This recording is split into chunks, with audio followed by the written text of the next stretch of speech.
Is this thing on? We are back. We are live in America, and Vanguard hilariously said that they're going to be entering into the crypto markets and considering to offer crypto spot ETFs to their clients. Now, Vanguard manages about $10 billion of assets under management, something like that. Just a little bit, right? Just a little bit. And it's always ironic to me.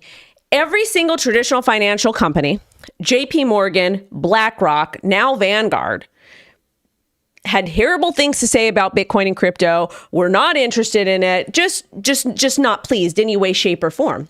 But now they're here. Suddenly, magically, majestically, they are here. So let's go ahead and talk about everything that's happening. Yes, I am back in the USA. For some reason, this is not getting pushed out. I don't know why, but it's weird. That's okay. We're here. If you guys can see me, go ahead and drop a comment. If not, no worries. Oh, here we go. We got 130 of you already. All right, let's go ahead and get started because there's a lot to talk about. Yes, the crypto markets have been a little bit bearish. Canada is not a real place, but we're here and we're live. So let's get into it. Is Vanguard and VanEck and all these companies, are they going to take your Bitcoin? Not necessarily, because the cool thing about crypto is you have the opportunity to hold, you have the opportunity to custody your own Bitcoin, your own crypto, whatever it is you want to, and you do not need to rely on any of these parties. Essentially what they're doing when we're talking about the spot ETFs, even with the Rex Osprey, XRP, all of that stuff, these are essentially derivatives. You do get exposure to the asset, but you can simply hold it on your own. Either way, this is bullish for the industry long term as far as number goes up. Ethically, I do age, honey. I do age. Funny story about that. We'll get into that later. But let's go ahead and get into the news. I'm so happy to be back. Canada is not a real place, you guys. Not a real place. So this comes from Miss Ellie. We absolutely love her. She's iconic. Vanguard eyes crypto ETF access for brokerage clients. The $10 trillion mutual fund giant has stayed on the sidelines of crypto until now. Also, we have some speculation with some BlackRock and XRP and all kinds of stuff coming up. So make sure you guys stick around for that. We have chainlink news, a lot of great stuff.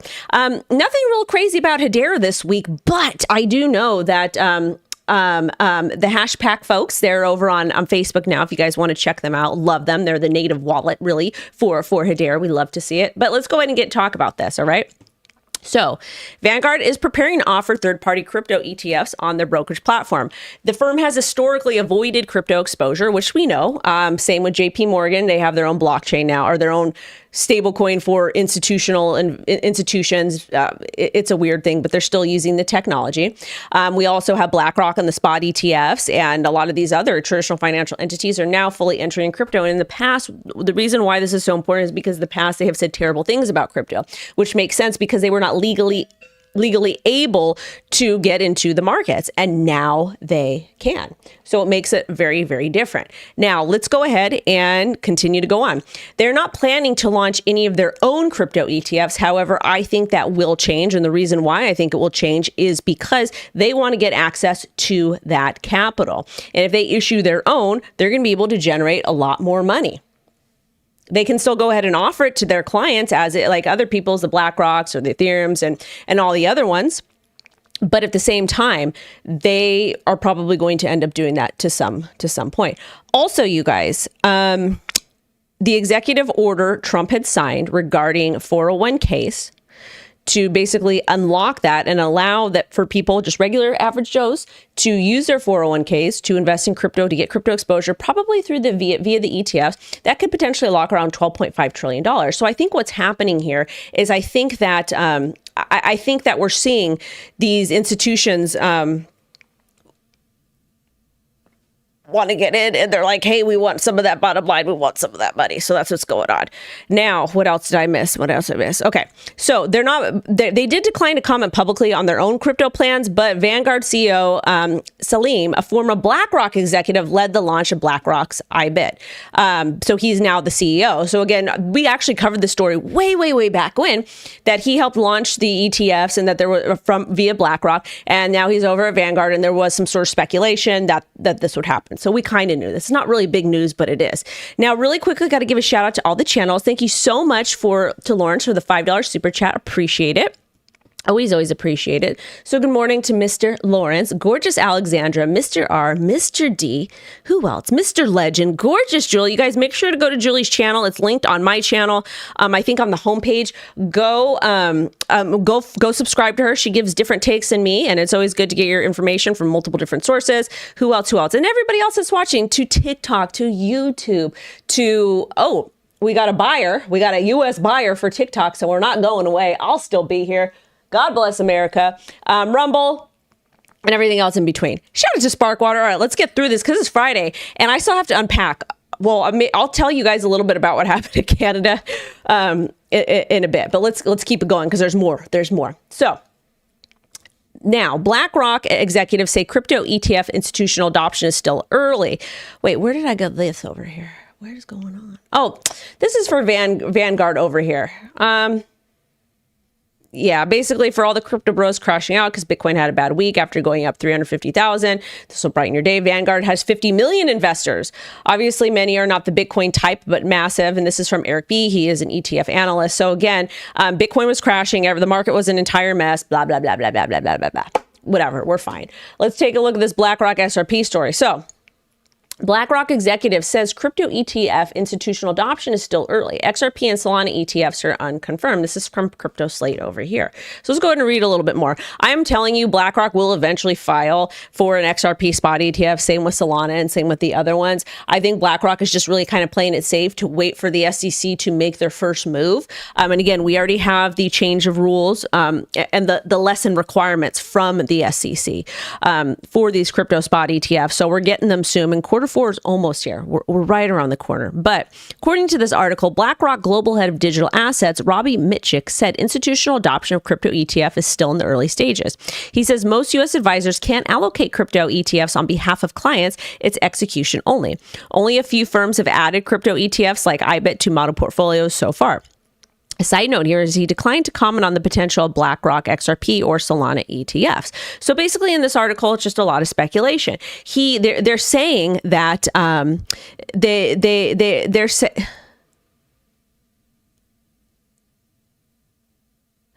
saying basically in this, they're basically speculating that I'm off my game today. Crazy. Canada was a hot mess. I was only there for 24 hours. I'm just like that. Okay, so basically what they're saying here is we're not saying if we're gonna request for one, and we really can't get in yet because whatever, but we're going to. That's what I think is going to happen. Yeah, that is totally ADHD. I had to have turkey this morning too because I was really hungry. Like my diet is I gained like 3 pounds because I was just. Hold on. Let me get through the news stuff. So either way, good things are happening. I'm crazy today. It's okay. It's a weekend. Now, this guy over here from the Bitwise CIO, he's basically talking about a webinar that he did, blah, blah, blah, blah. 53% of financial advisors to allocate new capital to crypto within 1 to 6 months. So he basically did this is a small sample size, okay? So basically he did a webinar with a couple hundred people, and he got, financial advisors, which again, financial advisors are just people that go to school or they go take a test and like, hey, we know what we're talking about. Cool. But the cool thing about crypto is that we actually get a level playing field. And we can kind of do what we want to do with our money. That's why we like crypto. That's why we want to remove the credit investor law. Regardless, there's still a lot of people in America that might not be that confident, and that's okay. That's why you guys are here, because you guys need a little bit of a confident boost, just even if it's just dollar cost averaging a Bitcoin, okay? Now, that being said, so he basically went ahead and did a webinar with all these fancy people. 36% are currently allocating crypto in client accounts. 53% plan to allocate new capital to crypto within 1 to 6 months. Matt acknowledged the bias due to crypto-focused audience. The large gap between current and planned allocation signals rising momentum. This indicates potential for significant advisor-driven crypto inflows in the coming months. And again, the reason why we're speculating or talking about this and everything in between is primarily because we are still waiting for those funds for 401ks to be unlocked. We're really waiting for the crypto guidelines and everything in between. So I know this is not boring. I know it's not sexy. But we do have to talk about it because this is building on top of that positive foundation for when things really, really do take off. So this is good. It's positive. We absolutely love to see it. Let's do a quick market update because I don't know what's going on because I was stuck in Canada and Canada's out of a real place. So everything is good. The market's pumping. Oh my gosh, everything is saved. We're saved. We're fine. We're fantastic. Peter Schiff also allegedly he called for a bear market of Ethereum. Yeah. He says Ethereum just tanked below $4,000 despite all of the Ethereum treasury company buying. The number 2 crypto is now an official bear market. No, he's being ridiculous. Funny thing about it is I have Ben Cowan, Inverse Crypto, absolutely wonderful dude, wonderful channel. He has been going so hard on crypto Twitter. It is freaking hilarious. Hilarious. Classic Peter bear posting Ethereum near the lows. So he's kind of calling for a local bottom here, but let's take a look ourselves.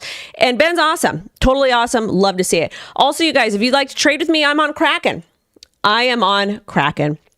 And I use other exchanges as well, but we are partnered with KRAKEN. They've got a customer service hotline, and I actually do feel safe on and on-ramping crypto and whatnot there. So make sure to check them out. I also did a little video for you highlighting everything was a short. So go check that out. Use my code to sign up because it helps support me in the channel. And chatting with them a little bit. Hopefully we can get some sort of incentive for new signups. We'll see what happens, or with people that have already signed up. So anyways, let's take a look at the markets now. All right. We tapped onto about the low over here at about $108,000. This is the daily chart for Bitcoin. We talked about over the weekend, and we were looking at the charts. I was like, yeah, the chart's not looking too great. It's the weekly, whatever. And we ended up having a bit of a drop. However, when we're reading charts, we really kind of need to wait for the candle close, especially for the weekly. So it is what it is. Sometimes I'm right. Sometimes I'm wrong. You know, we're just here kind of analyzing the market, doing the best we can. Market CIPHER does look pretty bearish on the weekly, though. Taking a look at the daily, it does look like we have sustained. So we're painting a different picture here.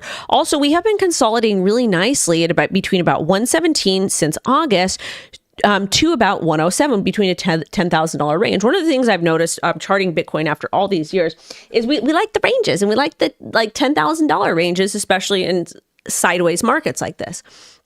Now, as far as Ethereum goes, yeah, we had a gnarly drop. We broke down below 4,100. We had a local bottom at about 3,800. Stuff like this happens. All right. Stuff like this happens. Again, there's a lot of crazy tariff news that was announced yesterday. It didn't really go over well with the market at all. We had millions and hundreds of millions of dollars worth of liquidations in crypto. It is what it is. And that's okay with volatility. So now Ethereum is kind of on the mend. Taking a look at the weekly, we're still looking a little bit bearish, but we did get a nice bounce. So hopefully we're able to close this week above about 41,000. That's my area.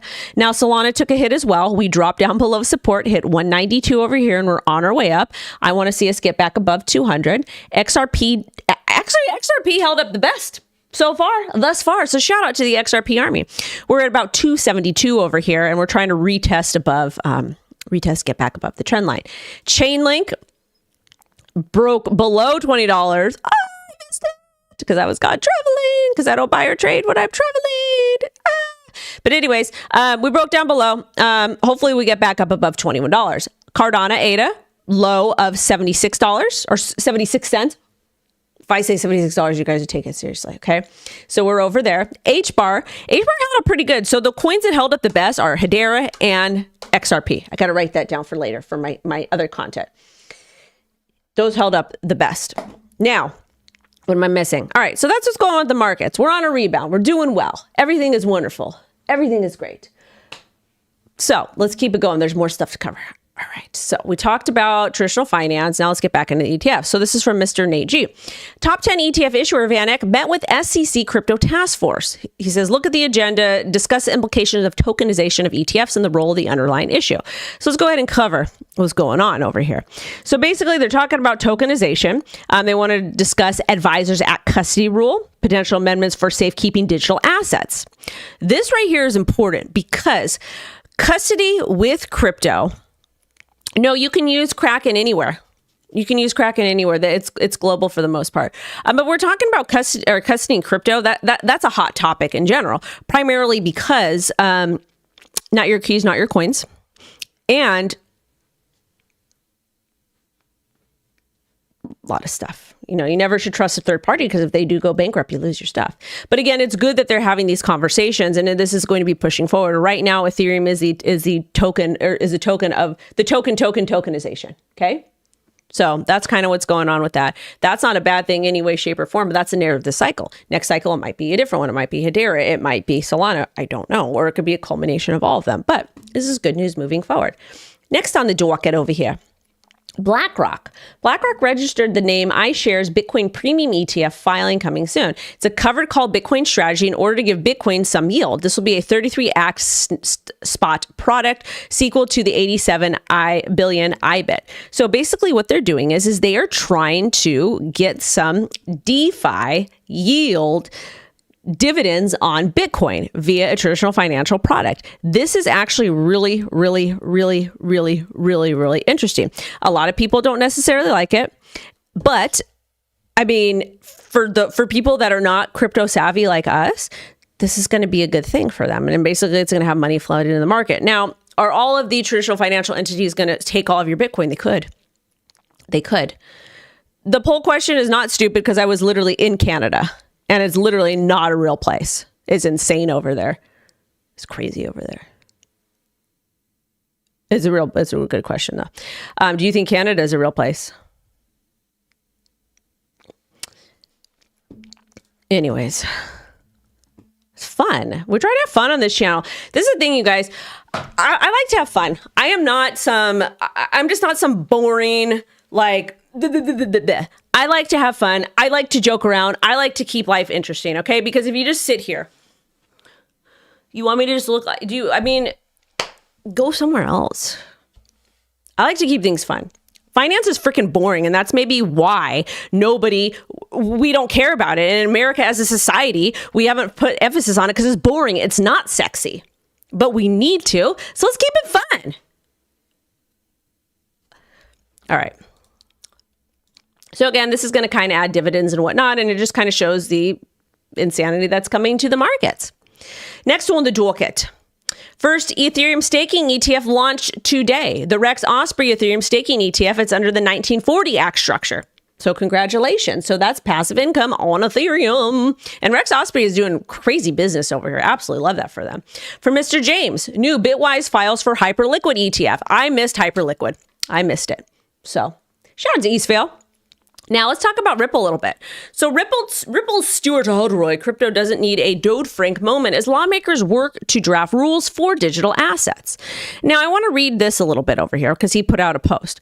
He calls for proactive, not reactive regulation. And the Dodd-Frank Act is a U.S. law based in 2010 to increase financial regulation and prevent another big banking crisis like 2008. Alroy argues that crypto faces no such crisis today. He supports smart regulation, but warns over-regulation that stifles innovation. And I agree with him 100% because this is the thing. Over-regulation is good until it's not.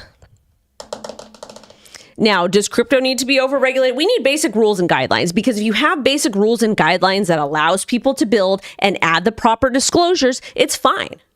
It's fine. And another issue is like protection. Do we really need all this protection? Do we? As a society, there's a lot of things that I'm seeing happening in other sectors. And it's like, I look at some of the things that people say, some of the things that people do. I'm just like, wow, that's crazy. You know, it gets a little bit cuckoo. But moral of the story is we need to practice what we preach. We're in crypto for self-sovereignty. We're in crypto for liberty. We're in crypto so that we can own our own money and be responsible for our own actions. So there's that. Also, I wanted to share this with you. This is really cool. Ellie had posted this. She says, after delivering a funny keynote speech at Coin Center dinner, Hester Pierce basically trolled the entire industry by making fun of its stereotypes. She's wearing a t-shirt with a DEX code on it and apologized to the room for failing to convince her government colleagues sooner about the merits of crypto blockchain, encouraging attendees to keep building. That's awesome. And this is punk rock. I know punk rock is supposed to be anti-establishment, but realistically, when you think about it, this is anti-establishment. But she is going against the establishment, saying, we don't need to do this. We need to do better. So she's punk rock. I absolutely love it. I've had the honor of meeting her, a wonderful woman. And I think that women like this are just cool. She reminds me a lot like my aunt, my great aunt. And that was my My great aunt was very prim and proper, very, very, very classy, and just rose to the top as far as she could at that time by doing the right thing and by working really hard and by being smart. And that's exactly what Hester is. So these are types of women that I think are really dope. Again, I'm a dodo on the internet. I don't even know why you guys are here. But anyways, what Stuart is saying here is that we just need basic rules and disclosures, and it doesn't need to overcomplicate things. The more that you overcomplicate things, it essentially fringes on your rights to an extent. Now, NASDAQ listed Ethereum treasury firm Sharplink to offer tokenized shares. And it's going to do so with SBET. Again, a derivative of derivative of derivative. It's going to be available. Oh no, that's a different one over here. Shares will remain fully compliant, enabling self-custody crypto wallets. Nice. It claims to be the first public company to tokenize equity directly on Ethereum, and the firms will explore DeFi integration, including potential trading. So basically what this is, a derivative of a derivative of a derivative. You can use DeFi yourself in crypto. You don't necessarily need this, but people like it. They feel a little bit safe. Cool. Happy for them. Am I going to do it? Probably not. Securitized to expand to C, debuting with Apollo 112 million tokenized credit fund. The reason why we're covering this is, number one, shout out to C. They're pretty cool. In addition to that, Securitized had a relationship with Ripple and BlackRock. We had talked about it earlier on the show. Now, Chainlink. Chainlink introducing Vanguard NAV powered by Chainlink, which is a risk-adjusted Oracle solution built for pricing tokenized real-world assets in collaboration between Chainlink, Llama Risk, and Aave. Why are we talking about this? Well, Aave is the OG DeFi token via Ethereum. And Chainlink provides Oracle, so DeFi and price feeds work. Now we have moved on past DeFi and we are into tokenization. Tokenization cannot work without Chainlink. To an extent. I mean, there are other there are all other solutions to this, but Chainlink is really the leader. They're involved in everything, and I think it's really cool to continue to watch them really kind of absorb market share. And it would be nice to give them they need a competitor, someone that could compete with them. But again, this is good, and it's moving things forward to make things more transparent and to work properly. We'd love to see it, especially like a show this. Now, I don't want to even talk about who did I mute? Who did I mute? Oh, these guys. Yeah, I don't really want to talk about the whole Bitcoin knots thing. Maybe another day. It's kind of boring. It's not really sexy. Maybe another day. CIPHER mining stock gains 5% on Google AI hosting deal. This happened. Again, none of this is financial advice, babies. Maybe we'll do this another day. This is the thing with Bitcoin maxis. I appreciate what a lot of them have done for Bitcoin as far as building it and developing and doing all this stuff. But they're just not nice people. It's a group of really, really nasty people. And it just sucks. It just sucks. I don't know. And I mean, this is the thing. There's good ones and there's bad ones. But my perspective on it is, yeah, tribes are dumb. Like, any time of extremism is just goofy to me. I am more of the type of, like, if I don't agree with somebody, I just ignore them. I don't say mean things to them. I don't harass them. I don't take time out of my day to do that. Or what I will do is, if I'm very passionate about something, I want to educate. I want to be like, hey, let's have a conversation. Give me your side. Here's my side. Let's talk. That's what I like to do because I think it's more productive. Or just ignore them. Do what works for you, but whatever. So once we know what's going on with the knots and the upgrades and the censorship, we'll chat about it. Now, Wall Street put out this. Unusual trading ahead of crypto treasury deals draws scrutiny from U.S. regulators. SEC and FINRA reached out to companies whose shares moved sharply before they announced plans to buy Bitcoin and other digital assets.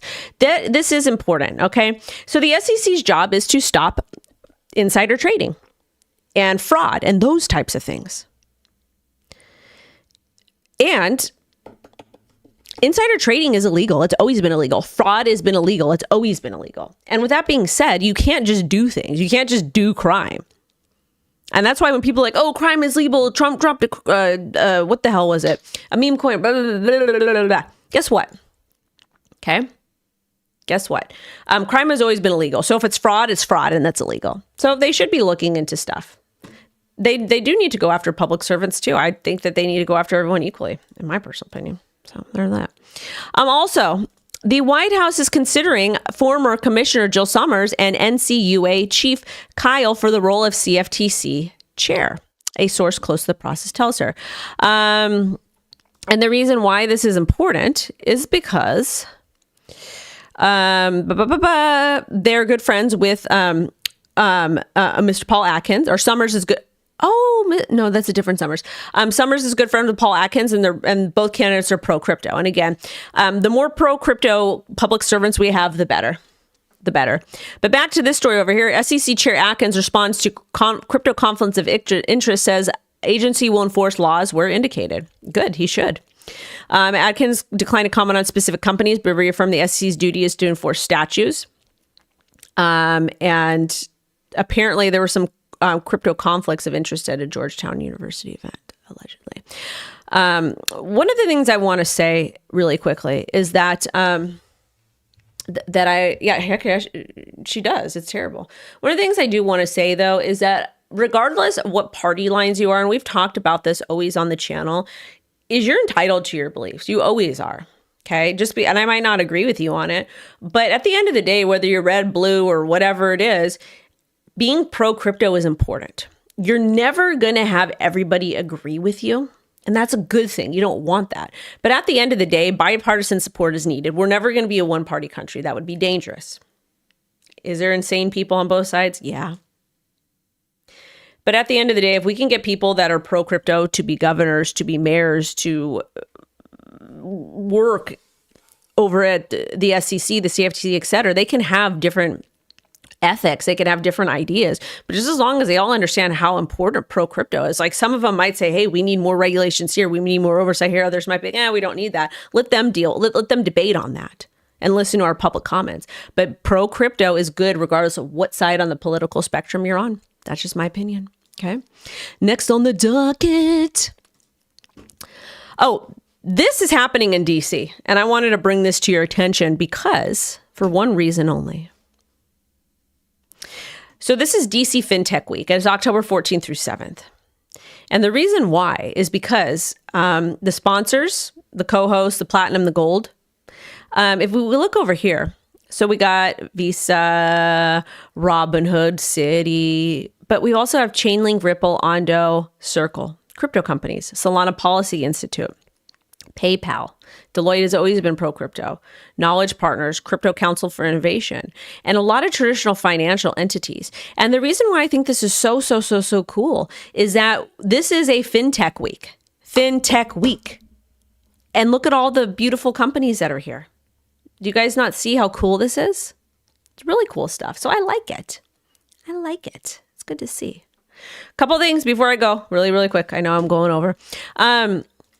USDC explores reversible USDC transactions in break from crypto ethos. We can talk about this all day long. I was one of the very few people in the beginning say CBDC is going to be USDC. This was bound to happen. Shout out to Tom Crown. Go say hi to Tom Crown, everybody. But we knew that this is what's going to happen. We cannot have stable coins that do not have reversible transactions because they're centralized entities. Okay, we kind of knew this was going to happen. So kind of not a big deal, but whatever. Also, KRAKEN closes a $500 million round. They were funded at $15 billion valuation. And I think are they going public? Hold on a second. Yeah, they are reportedly preparing for a 2026 IPO. They also acquired NinjaTrader, which is a trading platform brokerage specializing in futures, forex, and stocks. And they also launched tokenized stock trading via XStocks. Now, one of the things I do want to say is very important. Yes, I am partnered with KRAKEN as far as the channel partner, because I like to use them. I think that they're a great exchange. But their IPO is coming up. And I'm not telling you, this is not financial advice. I'm not telling you guys to invest. I'm telling you to do your own diligence on it, because a lot of these crypto stocks that come out, they do incredibly well, and they're performing a lot better than crypto in general. So Gamer is always on these. He's always paying attention. I think that you guys should pay attention as well in a non-financial advice way. And yeah, so really quickly about Canada, it was a hot mess. I went to Toronto because I was filming in this documentary for the CD network over there. And it was just a hot mess. I was only there for 24 hours. I was supposed to be there till come home this afternoon, but I had to leave because the hotel I stayed at, first off, my toilet wasn't working. So and then it started overflowing overnight. And anyways, I called maintenance. Maintenance, the guy was not interested in fixing it. He said he fixed it, and then it started running again. Then then I was like, well, can somebody come like clean the floor? Like whatever. Then nobody was able to clean the floor until like 8 o'clock. I was like, okay, fine. No worries. I can wait then. Then the toilet started running again. So I just called the front desk. I was like, hey, can you guys move me to a different room? The toilet's not working. Like, I don't want to have to go pee in the sink. Because that's what I had to do. And I haven't done that in a very long time. Great, fine, fantastic. You know, you got to do things out. Now, I called the front desk. Customer service was very rude too. And I was calm the entire time. And then they says, oh, well, we don't have a room. I says, well, I need to speak to your manager because like, what's going on? So then I spoke to the manager and he's like, oh, I'm so sorry. But we do have a room. And I was like, okay, great. Can you change me? He's all, but it doesn't have a bed. It does not have a bed. And I said, oh, it doesn't have a bed. He's like, well, it does have a bed, but it's a pull-out bed, pull-out couch bed. And the hotel was not clean. The maintenance guy that came to, it was just crazy. So I'm just like, a pull-out bed. I was on like a 5-hour flight. I am not even going, like, I just didn't want to sleep on a pull-out bed. Like, I'm going to be uncomfortable. I'm going to have neck pain. It just was, I was just like, you know what? So I called the station. I was like, hey, no, it is actually a really nice hotel. It is the big, no. It is the biggest hotel in Canada. The biggest hotel in Canada. It was a Chelsea hotel. I was there. And the story gets better, so hold on. Please stay. And make sure you smash the like. It's a Chelsea hotel. It's a big hotel. It's big. It's, you know, it's Toronto. And then they says, and I just didn't want to do a pull-out bed because it was going to be issues. I knew there was going to be issues, and I didn't trust for it to be clean or anything like that. And then the maintenance guy didn't even come back to fix the toilet again, like whatever. So I was like, okay, fine. So I called, I was like, hey, can you guys send me home? They're like, yeah, we're so sorry, blah, blah, blah. But it's like a really popular hotel out there. So they're like, go get breakfast on us. Great, fine. So I don't really eat early in the morning. I said I had turkey this morning, sliced turkey, because I was really, really hungry because of the time thing. Then I go, hold on. And then I go down and there's like a little cafe. And then there's this like a buffet. I don't really do buffets in the morning because, you know, a girl's gotta, it's just too early for me to eat. I don't like to eat that early. And plus I had a lot of fun at the airport. A lot of fun. So I go sit down and order coffee. And then the guy's like, hey, are you going to order food? I was like, no, I don't want to order food. He's like, you have to leave. He told me I had to leave. I couldn't sit there and order. I couldn't sit there, pay for coffee. And plus two, I like to drink my coffee in a mug. It just tastes better in a mug. So I'll go to the restaurant. Sometimes I'll do my work and prep the stuff for you guys. So I went and I was like, he's like, you can't be here. You could go have coffee elsewhere if you're not going to order food. And I was like, what? I've never in my entire life gone anywhere. And they told me, no, you can't order coffee. You can't pay for your coffee. And I generally will tip like $10 for them bringing just me the coffee. And I like to drink a lot of coffee in the morning. So they made me leave. So I had to get coffee outside. I was just like, I'm done with this hotel. It was crazy. Everything worked fine. They sent me home, but it was it was literally crazy. I don't know why everybody was rude. Maybe it was but again, this is the thing. I don't blame the hotel to an extent. Okay. So I understand that if all their rooms are booked, they're all booked. Except my mom is so funny because my mom, old Sicilian lady, 70 years old, she's like, I telling her what happened, and she goes, they have like 1,500 rooms or something rooms. Like, how do they not have rooms? So she's like confused. But I understand that they were probably overbooked. I get it. Okay. It does happen. But I just was kind of shocked at the customer service in the restaurant. Like, that was crazy. So I'm not going to go there again. I probably will not go to Canada anytime soon, even though I have friends out there. I do, and all my friends from Canada, they're wonderful people, like wonderful, wonderful people. One of my friends was out there. I wanted to go say hi to her, but she was on set, like whatever. So we didn't get to hang out. But that was my trip to Canada, so that's why I went home. But it was funny because after me and the network were done filming, I just went straight to the airport. I'm Googling to see, because I finally got one of the fancy credit cards to where like you get to go to the lounge and stuff like that. So I got to go to the Air Canada lounge. I was there for like 4 hours. It was okay, though. It ended up working out. The reason why it ended up working out, they had delicious wine at the lounge. I had Korean barbecue. I was like, it was just, I just ate so much. I normally don't eat this much, but I was like, I got to hang out, and I drank probably a whole bottle of wine. And I had desserts, all kinds of, so it ended up being a wonderful trip. It was just crazy, like, there was issues on the flights going home. Not a big deal. People are a hot mess. It's okay. I made it home safe, whatever. And I just had a good time. I was just chilling in the lounge. I was talking to people. No, my friend couldn't. I do have friends out there, and so she was gone on set all day. Like her schedule was conflicting with mine, and then all my other friends, I didn't want to impose on them, and I don't know them that well. But yeah, I mean, I'm sure if I would have asked, they would have put me up. But I had a great time on the way home. That's all that matters. Anyways, you guys, that was the story. I went way too long. Sending you guys love and light. I got to go work on the second content piece. I'm also going to pick Lo up from school today, so I get to see her a little bit this weekend. I don't fly first class. I don't. Oh, sometimes I've done a couple times. One day I will again. Yeah. But anyways, it worked out. I'm okay. Everything's fine. I'm home. And I got content coming out for you, XRP story at 2 p.m. PT. The news wrap up of everything today at 6 p.m. I'll be live streaming at tomorrow around 10 a.m. Anyways, sending you guys love and light. Thank you for supporting me. And Canada, you're not a real place because you're not a serious place, but you guys are great. Sending y'all love and light. Bye-bye. Bye, babies.